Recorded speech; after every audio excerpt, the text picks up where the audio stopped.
Hello बच्चों, आज हम आपकी क्लास 3 की बुक हमारा परिवेश में एक पार्ट है हमारा भोजन, उसी के बारे में पढ़ेंगे।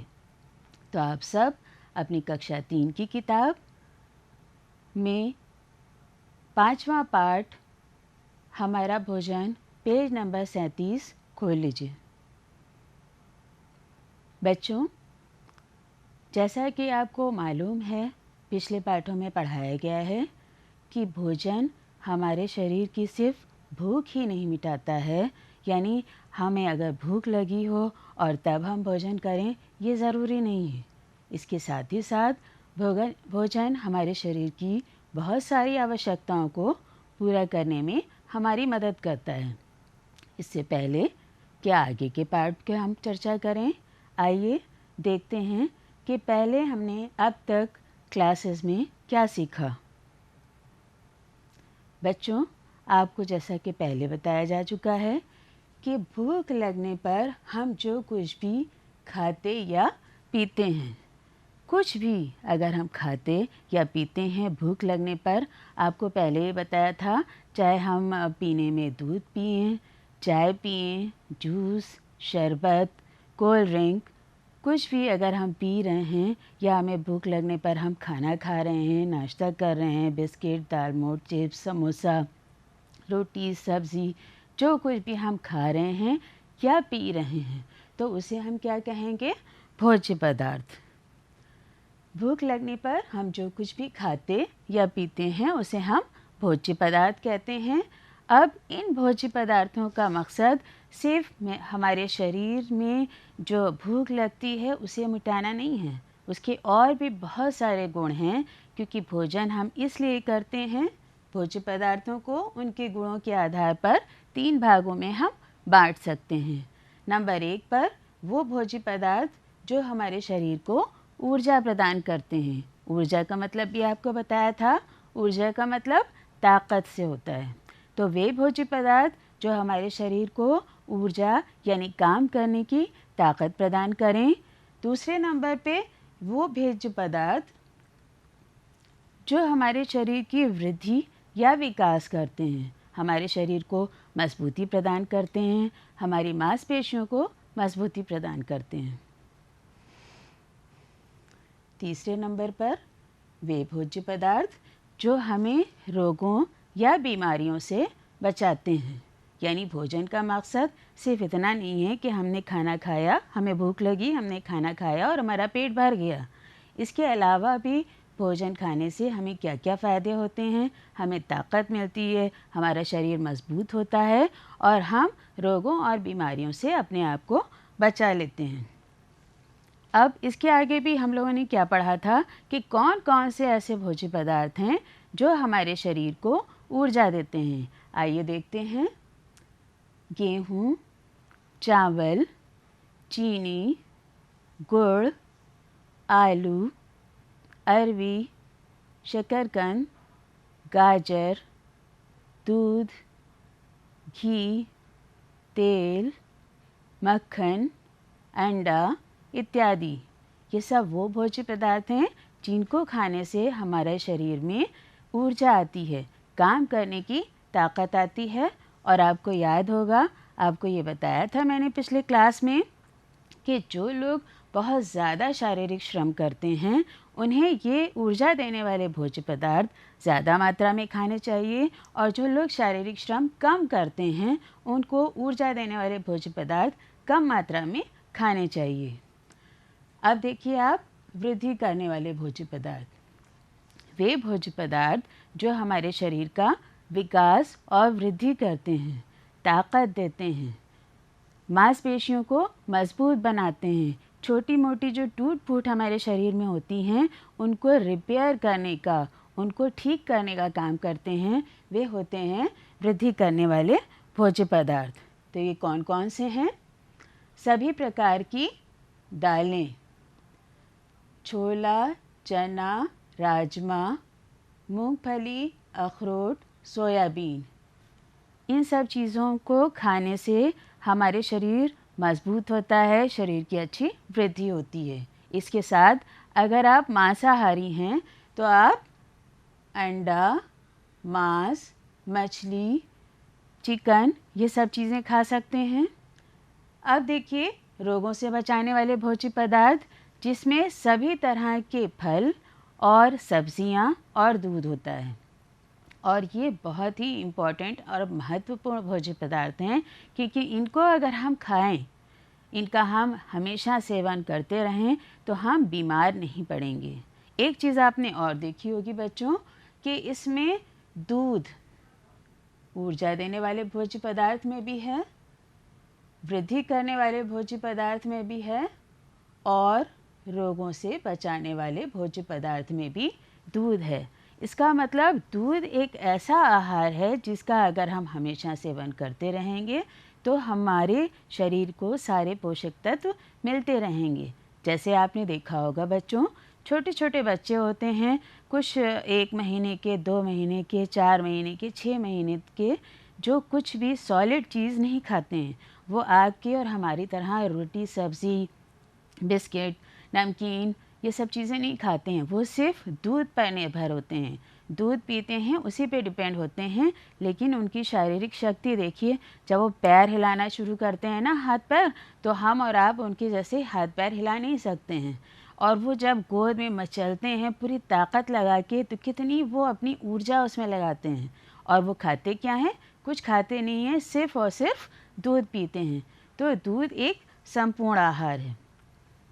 अब इस तरह से अभी आपने देखा कि अगर हम अपने भोजन में रोटी, सब्ज़ी, दाल, चावल, फल और दूध संतुलित मात्रा में लेते हैं, तो इसका मतलब हम संतुलित आहार खाते हैं और हमारा शरीर मजबूत रहेगा, शारीरिक विकास अच्छा होगा और हमारे शरीर में कार्य करने की ऊर्जा बरकरार रहेगी। और आपको पहले भी अभी बताया मैंने कि दूध एक संपूर्ण आहार है। अब बच्चों के जो तीनों प्रकार के भोज्य पदार्थों के बारे में अभी बात की, अगर आप ध्यान दीजिए तो मैं बताना चाहूँगी इनके वैज्ञानिक नाम। आपको आगे की क्लास में इसके बारे में और विस्तार से पढ़ाया जाएगा। यहाँ पे इसको समझिए कि जो ऊर्जा देने वाले भोज्य पदार्थ हैं उनको वैज्ञानिक भाषा में कार्बोहाइड्रेट कहते हैं। इसी तरह से मानव शरीर की वृद्धि करने वाले भोज्य पदार्थों को वैज्ञानिक भाषा में प्रोटीन कहते हैं। रोगों और बीमारियों से बचाने वाले भोज्य पदार्थों को वैज्ञानिक भाषा में विटामिन कहते हैं। आगे की क्लास में इसके बारे में और विस्तार से चर्चा की जाएगी। अब बच्चों हम बात करेंगे आज जो हमारा टॉपिक है इसके बारे में। अभी तक तो हमने आपको पिछला जो पढ़ा रहे थे उसके बारे में बात की। आज हम बात करेंगे कि कौन कौन से ऐसे भोज्य पदार्थ हैं जिनको हम कच्चा खाते हैं। कुछ ऐसे भी भोज्य पदार्थ हैं जिनको हम सिर्फ पका के खाते हैं और वहीं पर कुछ ऐसे भोज्य पदार्थ होते हैं जिनको हम कच्चा और पकाकर दोनों ही तरह से खाते हैं। तो आइए सबसे पहले हम बात करते हैं उन भोज्य पदार्थों की जिनको हम कच्चा खाते हैं। यहाँ स्क्रीन पे आप देखिए कितने अच्छे अच्छे भोज्य पदार्थों की फ़ोटो लगी है और ध्यान दीजिए आप इधर कि इसमें सभी प्रकार के फल, आम तौर पर आप देखिए कि हम सभी तरह के फलों को ज़्यादातर कच्चा खाते हैं। मुश्किल से कुछ ही लोग होते होंगे शायद कि वो किसी फल को बॉयल करके खाएं, ऐसा कुछ नहीं होता है। हाँ, फल दो तरह से खाए जाते हैं, एक तो कच्चे ऐसे ही खाए जाते हैं और दूसरा तरीक़ा होता है उससे लोग जैम और जेली बनाते हैं। बाज़ार में भी आजकल फ्रूट्स के जैम्स मिलते हैं। इसके अलावा लोग जो है फलों का जूस भी निकालते हैं। लेकिन यहाँ पे बच्चों मैं एक बात बताना चाहूँगी, जूस का इस्तेमाल उन लोगों को करना चाहिए जिनके दांत नहीं हैं या दांत कमज़ोर हैं। अगर आपके दांत हैं, दांत मजबूत हैं, तो आप फल खाना प्रेफर करिए बजाय इसके कि आप उसका जूस निकाल के पिएं। क्योंकि अगर हम रॉ फ्रूट्स खाते हैं, फ्रूट्स फल इस तरह से चबा के खाते हैं, वो ज़्यादा फ़ायदेमंद होता है। और सभी तरह के फलों के साथ ही साथ अमूमन हम दही, मक्खन, नींबू, खीरा, ये सब चीज़ें भी कच्ची ही खाते हैं, जैसा कि आप इस फ़ोटो में देख रहे हैं। दूसरे नंबर पे बच्चों वो भोज्य पदार्थ आते हैं जिनको हम पका के खाते हैं, जिनको हम कच्चा नहीं खाते हैं। अब इनमें कौन से भोज्य पदार्थ हैं? आइए आप पहले इसके फ़ोटोज़ देख लीजिए कि कुछ दालें हैं, अनाज है, भिंडी, बैंगन, करेला, लौकी, अंडा और मांस मछली, इनको अमूमन पका के खाया जाता है। तो इस चीज़ को आप चाहें तो आप नोट कर सकते हैं कि पका कर खाने वाले भोज्य पदार्थ कौन कौन से होते हैं।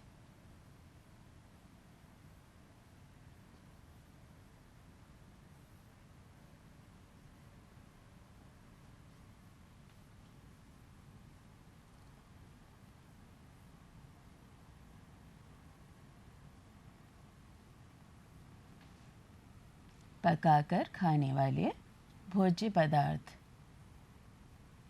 जैसा कि अभी आपने फोटो में देखा था बच्चों कि सभी तरह के अनाज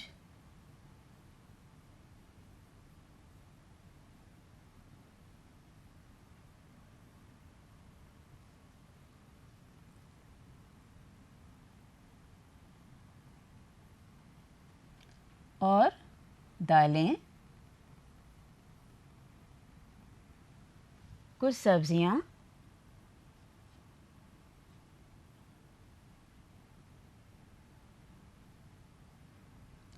सब्जियों में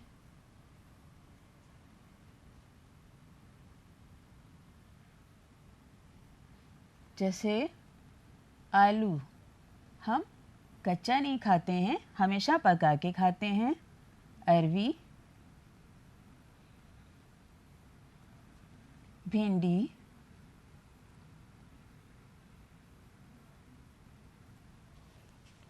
करेला, सेम, टिंडा,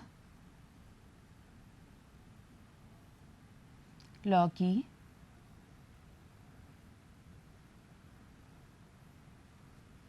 तुरई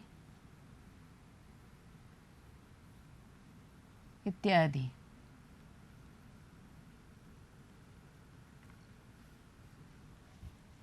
इसके अलावा अंडा, मांस,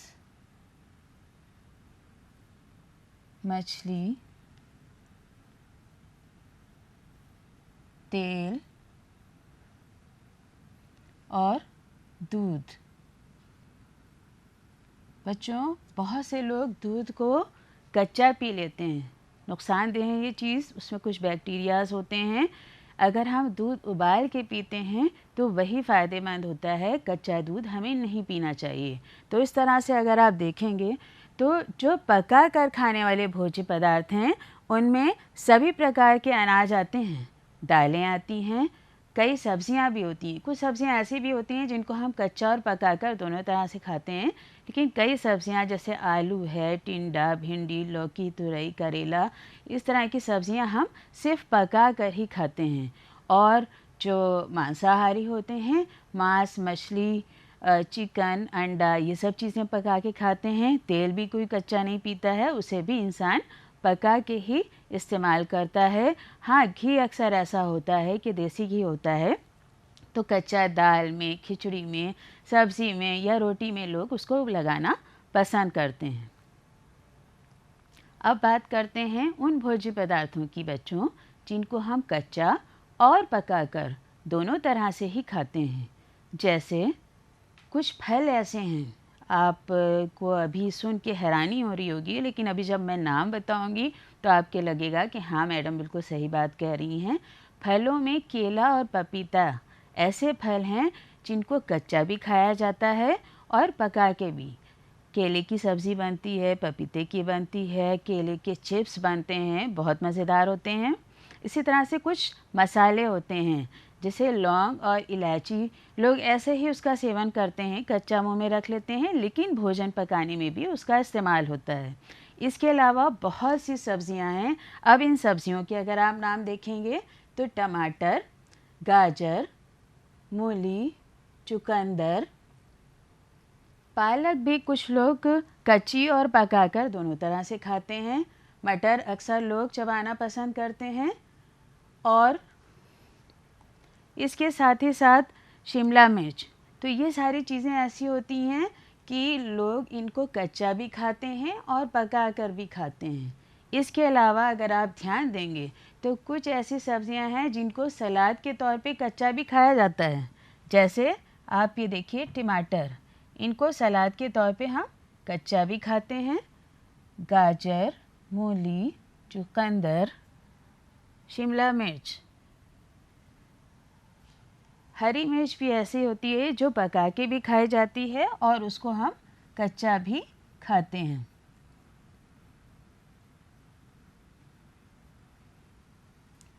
कुछ ऐसी और चीज़ें हैं जैसे प्याज। प्याज को बच्चों हम कच्चा भी खाते हैं, पका कर भी खाते हैं। और अब आप देखिए यहाँ पे मैं लिख रही हूँ अदरक। अदरक भी लोग कच्ची खाना पसंद करते हैं। लहसुन भी कुछ लोग कच्चा खाते हैं ताकि उनका कोलेस्ट्रॉल नियंत्रण में रहे।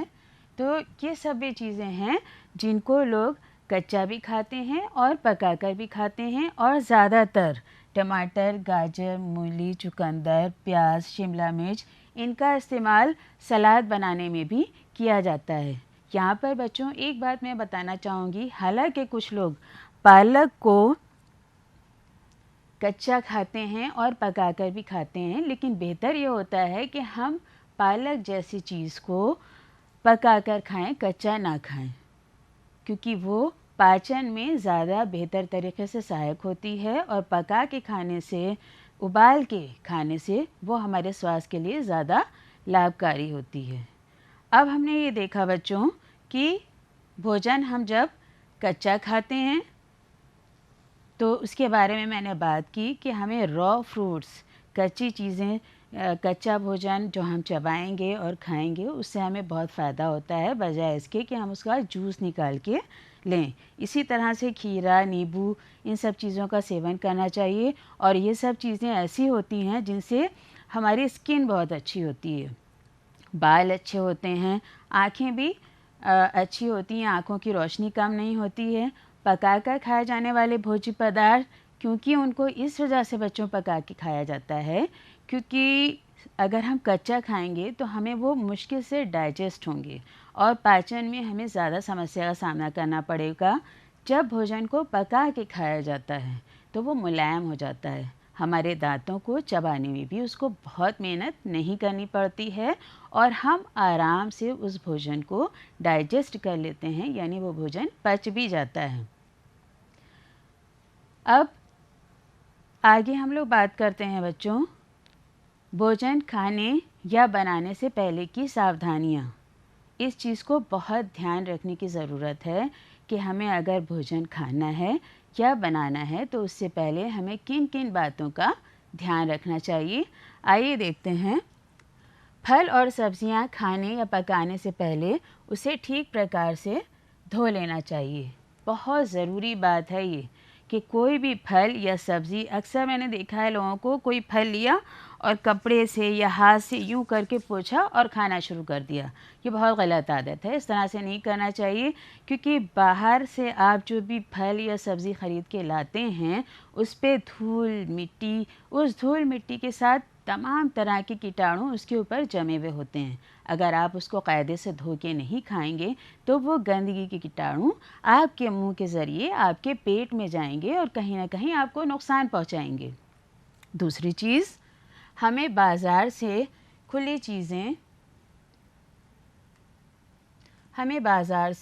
चीज़ें या कटे हुए फल नहीं खाने चाहिए।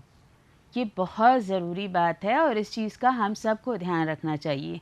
कोई भी आप देखते होंगे हलवाई की दुकान पे गर्मा गर्म जलेबी, उसमें से शीरा टपक रहा है, लेकिन वो जलेबी क्या है, खुली रखी है। जलेबी के शीरे टपकने के साथ ही साथ उसमें कुछ कुछ मक्खियाँ भी बैठी हैं। बढ़िया से गुलाब जामुन रखे हैं लेकिन उसमें कुछ मक्खियाँ बैठी हैं। आपका गुलाब जामुन और जलेबी या बढ़िया बढ़िया गर्मा गर्म प्याज की पकौड़ी देख के खाने को तो दिल चाहता है, आपका दिल चाहता है कि आप फ़ौरन उसे ख़रीदें और खा लें। लेकिन आप ज़रा सा सोचिए एक बात कि वो मक्खी जो अभी उस गर्मा गर्म प्याज की पकौड़ी पे बैठी है, समोसे पे बैठी है, जलेबी पे बैठी है, वो कहाँ कहाँ और बैठती है। खुले में शौच पड़ा होता है, नालियाँ, शौच पे बैठती है, वो नालियों में जाके बैठती है और भी गंदी जगह जहाँ पे वो मक्खियाँ जाके बैठती हैं और उसके बाद उड़ती हुई आती हैं और रामू हलवाई की दुकान में आई और उनकी गर्मा गर्म जलेबी पे बैठ गईं, समोसों पे बैठ गईं, प्याज के पकौड़ों पे बैठ गईं और आपका दिल चाहा आप उसे ख़रीदें और खाएं। तो कितनी गंदगी अब आप सोच लिए आपके पेट में गई। इसीलिए ये कहा जाता है कि बाज़ार की खुली हुई चीज़ें, इसी तरह से बात कटे फलों की भी है, तो बाज़ार की खुली हुई चीज़ें या कटे फल नहीं खाने चाहिए क्योंकि उस पे धूल मिट्टी के साथ कीटाणु और ये मक्खियाँ गंदगी लेके आके बैठती हैं। अब कटा हुआ फल है, आप धोएंगे तो है नहीं, आप उसको उसी तरह से खाएंगे तो वो सारी गंदगी उस कटे हुए फल में या खुली हुई चीज़ों के साथ आपके पेट में जाती है और आपको स्वास्थ्य देने के बजाय और आपको वो अस्वस्थ करने में आपकी मददगार होती है। अब हम बात करें, भोजन सदैव ही ढक कर रखना चाहिए। ये इस दूसरे पॉइंट से बिल्कुल लिंक है, तीसरा पॉइंट। जैसे आपको बताया मैंने अभी कि हमें बाज़ार की खुली हुई चीज़ें या कटे हुए फल नहीं खाने चाहिए, ठीक उसी तरह से घर के लिए भी ये ज़रूरी है कि कोई भी भोजन घर में खुला हुआ नहीं होना चाहिए। हमेशा भोजन को ढाँक कर रखना चाहिए क्योंकि वही चीज़ जो बाहर के लिए है वही घर के लिए भी है। अगर भोजन खुले में रखा रहेगा कि धूल मिट्टी तो आती ही है घरों में भी, उन धूल मिट्टी के साथ कीटाणु भी होते हैं। अगर भोजन आपका खुला रखा है तो कीटाणु आपके भोजन पे बैठेंगे और वो खुला हुआ भोजन जब आप खाएंगे तो जाहिर सी बात है वो आपकी सेहत को फ़ायदा पहुंचाने के बजाय आपकी सेहत को और नुकसान पहुंचाएगा। अब बच्चों, हम लोग बात करते हैं भोजन करने से पहले हाथ साफ़ पानी और साबुन से धोना चाहिए, बहुत ज़रूरी चीज़ है। अक्सर क्या होता है, एक गिलास में पानी लिया और यूँ हाथ पे पानी डाला, यूँ यूँ धोया और बस धुल गया। ऐसे नहीं करना चाहिए। कायदे से हाथ भिगोएं, साबुन लगाएं और हैंड वॉश के आपको स्टेप्स भी सिखाए गए हैं, बिल्कुल उसी तरह से आप हाथ धोइए, कायदे से साबुन लगाइए और पूरा मलिए और फिर साफ़ पानी से धोइए जब तक कि साबुन आपके हाथों से साफ़ ना हो जाए। अगर आपने इस तरह से किया है तभी आपका हाथ साफ़ है और फिर आप रेडी हैं भोजन को खाने के लिए। अब देखिए, हमने फल और सब्जियां ख़रीदी और उनको अच्छे से धोया, कोई भी भोजन को खुला नहीं रखा, हाथ धोया। अब हम खाना खाने बैठेंगे तो भोजन को हमें खूब चबा के खाना चाहिए। कुछ लोग होते हैं दौड़ते दौड़ते इधर उधर भागते हुए, स्पेशली बच्चे, मतलब रोटी ली और मुंह में रखी खा रहे हैं, यहाँ दौड़ रहे हैं वहाँ दौड़ रहे हैं, इस तरह से नहीं। बहुत आराम से सुकून से बैठिए और बहुत आराम से आप अपना भोजन चबा चबा के खाइए, क्योंकि अगर आप ठीक से भोजन चबा के खाएंगे तो आपकी आंतों को बहुत ज़्यादा मेहनत नहीं करनी पड़ेगी और आपका भोजन पच जाएगा। दूसरी चीज़ ये है, अगर आप दौड़ भाग करके और बोलते बोलते खाएंगे तो भोजन का अगर कोई टुकड़ा सांस की नली में अटकता है तो हमें फ़ौरन घुटन महसूस होती है, सांस लेने में हमें परेशानी होती है।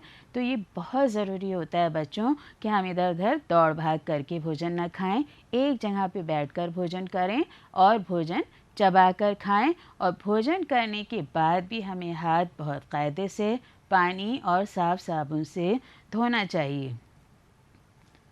अब बच्चों, हम लोग बात करते हैं, अभी तक हमने जो भी सीखा उसके बारे में फिर से बात करते हैं कि हमें भोज्य पदार्थों को, अब तक भोज्य पदार्थ के बारे में हमने क्या क्या सीखा।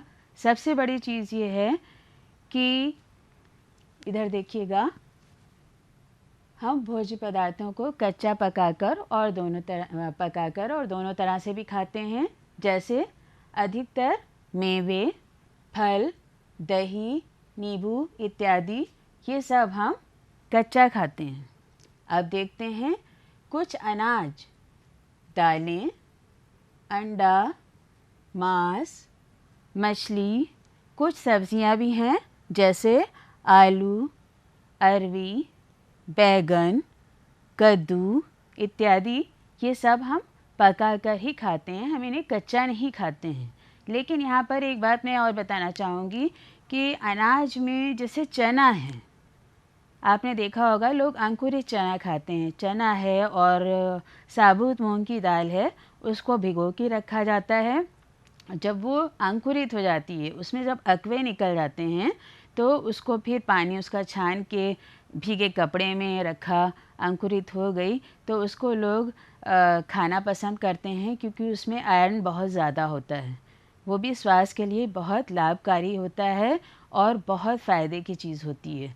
तो बहुत से लोग, जैसे अभी मैंने यहाँ बात की थी ना कि दालें पका के खाते हैं, लेकिन जैसे चना है, साबुत मूंग की दाल है, ये सब भिगो के लोग अंकुरित करके कच्चा भी खाते हैं। अब इसी तरह से केला, पपीता हम लोग क्या करते हैं, ये ऐसे फल हैं कि कच्चे भी खाते हैं और पकाकर भी खाते हैं। इसी के साथ ही साथ टमाटर, प्याज, लहसुन, अदरक, शिमला मिर्च और लौंग, इलायची, ये सब भोज्य पदार्थ भी ऐसे हैं जिन्हें हम कच्चा भी खाते हैं और पकाकर भी खाते हैं। अब देखिए, ध्यान दीजिएगा स्क्रीन की तरफ, हाथ धोने के तरीक़े। जैसे अभी हम लोग बात कर रहे थे कि किस तरह से हाथ धोना चाहिए। अब इसमें लिखिए, ध्यान दीजिए कि सबसे पहले दोनों हाथों को हाथ धोया और दोनों हाथों में साबुन लगा के ऐसे रगड़ा, फिर हथेलियों को पलटकर ऐसे धोते हैं। उसके बाद में उंगलियों के बीच में, ताकि यहाँ पर जो गंदगी लगी हो वो बिल्कुल कायदे से इसको हम साफ़ कर लें। फिर उंगलियों की सतह को इस तरह से साफ़ करते हैं। देखिए इसमें स्क्रीन में क्या दिखा रहे हैं कि उंगलियों की सतह को आगे पीछे से इस तरह से बिल्कुल साफ़ करते हैं। अब क्या बचा, अभी तो हम यहाँ पे क्योंकि उंगलियाँ कर रहे थे, अब ये बचा अंगूठे की जगह। इसको इस तरह से अच्छे से बहुत कायदे से इसको मल मल के धोया जाता है और फिर उसके बाद में नाखूनों को भी रगड़ के इस तरह से साफ़ करने का काम किया जाता है। और जब हमें लगता है कि पूरी तरह से हमारे हाथ साबुन से साफ़ हो गए हैं तो उसके बाद हम साफ़ पानी से हाथ को धोते हैं और उस तरह से पूरा प्रोसेस जो हाथ धोने का होता है वो कंप्लीट होता है। तो ये बहुत ज़रूरी है बच्चों कि भोजन करने से पहले और भोजन करने के बाद हमें हाथ साफ़ पानी और साबुन से धोना चाहिए। इसके साथ ही साथ बाज़ार की कटे फल और सब्जियां हमें बिल्कुल भी नहीं खानी चाहिए। कोई भी कटे हुए फल हैं, कुछ भी ऐसी चीज़ जो खुली हुई चीज़ें हैं वो हमें बाज़ार की लेके नहीं खानी चाहिए। एक चीज़ और बहुत ज़रूरी है कि घर में भी कोई भी भोज्य पदार्थ खुला नहीं रखना चाहिए। इन सब चीज़ों को बहुत ध्यान में रखें। और एक और बात ये कि जब भोजन हम करें तो खूब कायदे से चबा कर खाएं ताकि भोजन हज़म करने में आसानी हो। अब बच्चों, एक चीज़ मैं आपको होमवर्क में, गृह कार्य में देना चाहूँगी। आपको क्या करना है आज कि वो भोज्य पदार्थ आपको लिखने हैं जिनको आप कच्चा खाते हैं, पकाकर खाते हैं,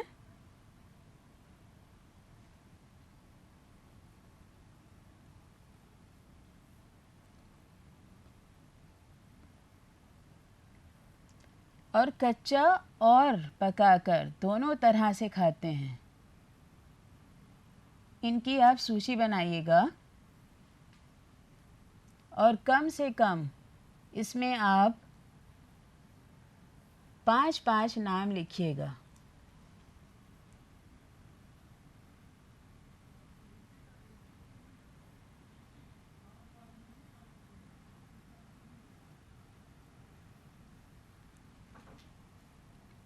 भोज्य पदार्थ के नाम आपको लिखने हैं। भोज्य पदार्थों के वो नाम जिनको आप कच्चा खाते हैं, पका के खाते हैं, कच्चा और पकाकर दोनों खाते हैं। तो किन्हीं 5-5 भोज्य पदार्थों के नाम आपको इसमें लिखने हैं। तो बच्चों, इसी के साथ आज का क्लास ख़त्म करते हैं। उम्मीद है कि आपको ये क्लास अच्छा लगा होगा और जो भी बातें आज तक आपको बताई हैं वो हमारा भोजन पाठ के बारे में आपको समझ में आ गई होंगी। इसी के साथ मैं आज की क्लास ख़त्म करती हूँ। फिर मिलेंगे, इस पाठ का थोड़ा अंश और बचा है, उस पर चर्चा करने के लिए। तब तक के लिए बाय बाय।